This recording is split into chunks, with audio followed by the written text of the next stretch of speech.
मैं हूं आपकी टीचर मुबीना बारी और आप देख रहे हैं एफर्ट फॉर सक्सेस। मज़ीद वीडियोस और अपडेट के लिए आप हमारी वेबसाइट विजिट कर सकते हैं। उसके अलावा आप हमें हमारे फेसबुक पेज पर भी फॉलो कर सकते हैं। सॉर्टिंग के बाद हमारे पास जो नेक्स्ट ऑप्शन है वो है फिल्टर।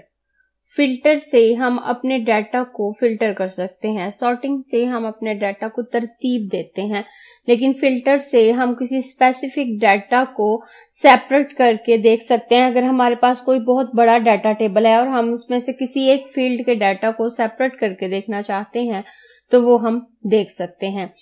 और जैसे ही हम अपने डाटा को टेबल फॉर्म में कन्वर्ट करते हैं तो हमारे पास फिल्टर ऑप्शन आ जाता है। या मैं अपने इस सेल को सिलेक्ट करूंगी और इस फिल्टर ऑप्शन पे क्लिक करूं तो आप देखें ये छोटे छोटे से ट्रायंगल आ गए। ये हमारा फिल्टर ऑप्शन इनेबल हो गया है। अब अगर मैं इस पे क्लिक करूं तो यहाँ मेरे पास इसमें मौजूद तमाम फील्ड्स आ रही हैं कि मैं किस लिहाज से फिल्टर करना चाहती हूँ। अगर मैं जस्ट 1 सीरियल नंबर का डाटा देखना चाहूँ तो वो मुझे वही शो कराएगा। अगर मैं 6 सीरियल नंबर का डाटा देखना चाहूँ वो मुझे वही शो करवाएगा। उसके बाद मैं अगर प्रोडक्ट पे आऊं तो यहाँ मेरे पास 3 नेम है, डेल, HP और LG। अगर इनमें से मैं किसी एक का डाटा देखना चाहूँ तो वो मुझे फिल्टर करके दे देगा। जैसे अगर मैं सिर्फ डेल का डाटा देखना चाहूँ तो यहाँ मैं HP और LG से चेक हटा दूंगी, सिर्फ डेल पे चेक लगा रहने दूंगी, ओके करूंगी तो आप देखें जस्ट डेल का डाटा यहाँ पे रह गया और बकाया तमाम डाटा हाइड हो चुका है। तो आप देखें जैसे ही मैंने फिल्टर लगाया है मेरे पास क्लियर ऑप्शन शो हो गया है। अब यहाँ से मैं अपने फिल्टर को अगर खत्म करना चाहती हूँ तो मैं इस क्लियर ऑप्शन पे क्लिक करूंगी तो मेरा फिल्टर खत्म हो जाएगा और मेरा डाटा वापस नॉर्मल आ जाएगा। उसके बाद अगर मैं कंडीशन के हिसाब से फिल्टरिंग करना चाहूँ तो मैं इस ऑप्शन पे क्लिक करूंगी तो अब यहाँ मेरे पास 2 ऑप्शन हैं, ब्रांड न्यू और सेकंड हैंड। अगर मैं जस्ट ब्रांड न्यू डाटा देखना चाहती हूँ तो मैं सेकंड हैंड से चेक हटा दूंगी, ओके पे क्लिक करूंगी तो अब मेरे पास ब्रांड न्यू जितने आइटम है ये उनकी फिल्टरिंग हो रही है। और अगर मैं इस फिल्टर को खत्म करना चाहती हूँ तो मैं इस क्लियर ऑप्शन पे क्लिक करूंगी और ये मेरी फिल्टरिंग खत्म हो जाएगी। उसके बाद ये कलर के हिसाब से अगर मैं फिल्टर करना चाहूँ तो मैं इस पे क्लिक करूंगी और यहाँ मेरे पास ब्लैक, रेड और सिल्वर 3 कलर आ रहे हैं। अगर मैं ब्लैक कलर के हिसाब से फिल्टरिंग करना चाहूँ तो इस पे चेक लगा रहने दूंगी। अगर रेड के हिसाब से करना चाहूँ तो यहाँ चेक लगा रहने दूंगी और अगर सिल्वर के हिसाब से करना चाहूँ तो यहाँ चेक लगा रहने दूंगी। मैं सिल्वर के हिसाब से इसकी फिल्टरिंग करती हूँ। यहाँ से रेड रिमूव कर देती हूँ, ब्लैक रिमूव कर देती हूँ और सिल्वर पे चेक लगा रहने देती हूँ, ओके करूंगी तो ये मेरी फिल्टरिंग सिल्वर के हिसाब से हो गई। सिल्वर कलर में मेरे पास जितने डेल, HP या LG के मॉडल हैं, i7 या i5, i3 हैं वो यहाँ शो हो रहे हैं। उसके बाद नीचे जो हमारे पास ऑप्शन है वो रीअप्लाई का ऑप्शन है। रीअप्लाई से ये फिल्टर हमारे पास दोबारा से अप्लाई हो जाता है अगर हम इसमें कोई नया डाटा ऐड करते हैं। ये ऑप्शन हमारे लिए उस वक्त काम कर रहा होता है जब हम फिल्टर अप्लाई करके उसके बाद उसमें नया डाटा ऐड करते हैं। जैसे अगर मैं नया डाटा ऐड करती हूँ, अब ये मैंने सिल्वर कलर के हिसाब से सॉर्टिंग की है, मैं यहाँ 2 डाटा मजीद ऐड कर देती हूँ। जितनी लाइंस को मैंने फिल्टर किया था उसमें मैंने 2 लाइंस मजीद ऐड की हैं। एक में ब्लैक कलर लिया है और एक में सिल्वर, जबकि हमने अपनी सॉर्टिंग सिल्वर कलर के हिसाब से की थी तो ये इसमें शामिल नहीं है। लेकिन जैसे ही मैं रीअप्लाई पे क्लिक करूंगी तो आप देखें सिल्वर कलर की जो आइटम थी उसने इसको अप्लाई कर लिया, इसमें शामिल कर लिया और जो ब्लैक कलर की आइटम थी उसको इसने खत्म कर दिया, उसको उसने ब्लैक कलर में ऐड कर दिया। जैसे अगर हम फिल्टर करने के बाद इसमें कोई नया डाटा ऐड करते हैं तो रीअप्लाई पे क्लिक करने से उसकी फिल्टरिंग भी उसी डाटा के साथ हो जाएगी। उसके बाद एडवांस फिल्टर है। एडवांस फिल्टर को समझाने के लिए मैंने शीट 2 पे एक नया टेबल ऐड किया है और यहाँ मैं इस टेबल की मदद से आपको एडवांस फिल्टर समझाऊंगी।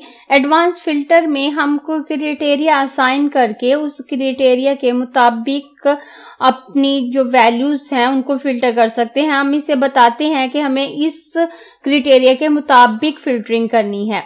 मेरे पास एक टेबल है जिसमें डिफरेंट वैल्यूज दी हुई हैं और नीचे मैंने जो क्राइटेरिया डिसाइड किया है वो ये है कि मुझे 600 से ग्रेटर और 900 से लेस वैल्यूज चाहिए। तो जैसे ही मैं एडवांस फिल्टर यूज करूंगी तो मुझे 600 से ग्रेटर और 900 से लेस वैल्यूज यहाँ पे निकाल कर दे देगा। अब मैं चाहूं तो अपना टेबल पहले सिलेक्ट कर लूं, चाहे पहले इस एडवांस फिल्टर पे क्लिक करूंगी। तो जैसे ही मैं एडवांस फिल्टर पे क्लिक करूंगी मेरे पास इस तरह का डायलॉग बॉक्स आएगा। अब जब से पहले ऊपर लिस्ट रेंज है, अगर तो मैंने इस ऑप्शन पे क्लिक करने से पहले रेंज बना रखी होगी तो वो इसको ऑटोमेटिकली पिक कर लेगा, लेकिन अगर पहले मैंने टेबल सेलेक्ट नहीं कर रखा तो यहाँ पे कुछ भी शो नहीं हो रहा होगा। तो उसके बाद मैं इस ऑप्शन पे ये जो रेड एरो नजर आ रहा है इस पे क्लिक करूंगी और उसके बाद उसको ये रेंज दूंगी। रेंज देने के बाद मैं दोबारा इस एरो पे क्लिक करूंगी तो वो ये रेंज यहाँ पे आ गई।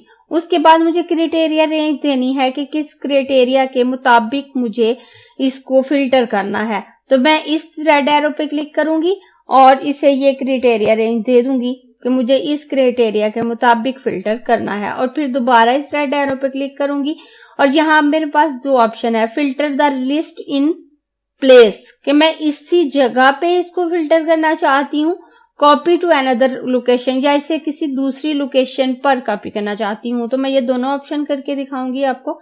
पहले मैं filter the list in place, अब जब मैं इस ऑप्शन को यूज करूंगी तो ये इसी जगह पर इसकी फिल्टरिंग कर देगा, जो रेस्ट ऑफ डाटा है वो हमारा हाइड हो जाएगा। अब जैसे ही मैं ओके करूंगी तो आप देखें मेरे पास सिर्फ ये दो रोज रह गई हैं जिनमें हमारे पास 600 से ग्रेटर और 900 से लेस डाटा मौजूद है। बकाया तमाम रोज हाइड हो गई हैं। अब अगर मैंने इसको खत्म करना है इस फिल्टर को तो ये क्लियर ऑप्शन पे क्लिक करूंगी तो ये मेरा फिल्टर खत्म हो गया। अब मैं पहले इस टेबल की रेंज बना लेती हूँ और जैसे ही मैं पहले इस टेबल की रेंज बनाऊंगी और एडवांस फिल्टर पे क्लिक करूंगी तो अब ये रेंज मेरी यहाँ आ रही होगी।